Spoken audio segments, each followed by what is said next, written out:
There were a diverse set of participants, ranging from industry, academia, and policymakers from government. The conference had 4 thematic areas. The first one being the development of a forecasting model.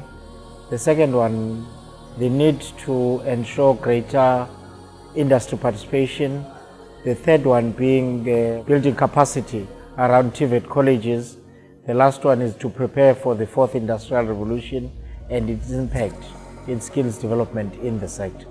What we're looking at is a gap or a change of roughly 500,000 jobs, and we're doing this over 20 years.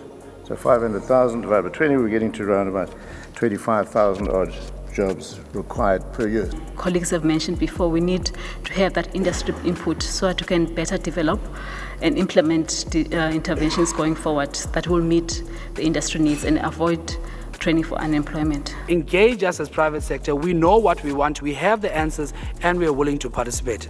We need to look at better ways of supplementing and upskilling our qualified people already. When this industry comes, if we, in our terms of our skills, are not ready, then they will come with Canadians and Bangladeshis and Russians, because companies have got their crews ready. We need to be ready so that South Africans can participate. Our goal really here is to develop these geologists, geophysicists, reservoir engineers, but my brief then is to now, in the next few years, to develop that next generation of who can be the research chairs. It's not going to be me, it's going to be the next generation. How do we physically get that person out of the TVET, down the road, into a marine manufacturing environment for a week? It was quite an exciting conference because I think instead of most complaining, they offered solutions on how, one, we can collaborate, to introduce new thinking as we explore, available opportunities for those that are wanting to be in the academic field, entrepreneurs and related.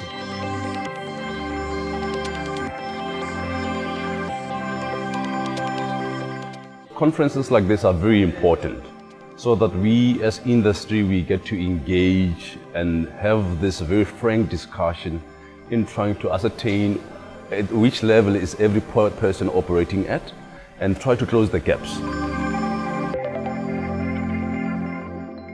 SAIMI has put us together to talk, basically, all stakeholders, industry, to engage in seafarer development. The theme is forward thinking on demand versus supply.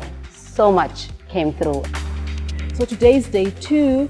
We are hoping to have more fruitful engagements in terms of the impact of the 4IR and in terms of how we can bring in people from different walks of life to be entrepreneurs in the industry as well. So it took 40 years for the Philippines to get to their first million, and then 10 to get to their second million. Now, there's a lot of lessons that we can learn and a lot of relationships that we can leverage to get there. But I really believe that that is the model we should be pursuing. We need help as institutions for the students who graduate from the institutions to be functional adults in the workplace. It's a simple fact, as soon as there's activity brings opportunities and more feet. And that brings local management, it brings local recruitment, and that will create opportunities.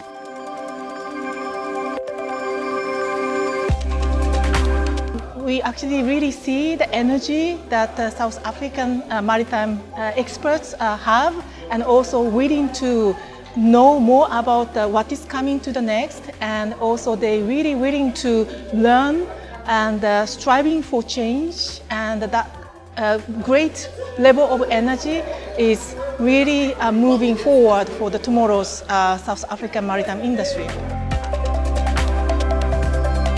From the cocktail function on Sunday, it afforded various sets of stakeholders the opportunity to be able to meet new people, discuss possible areas of collaboration and form new relationships.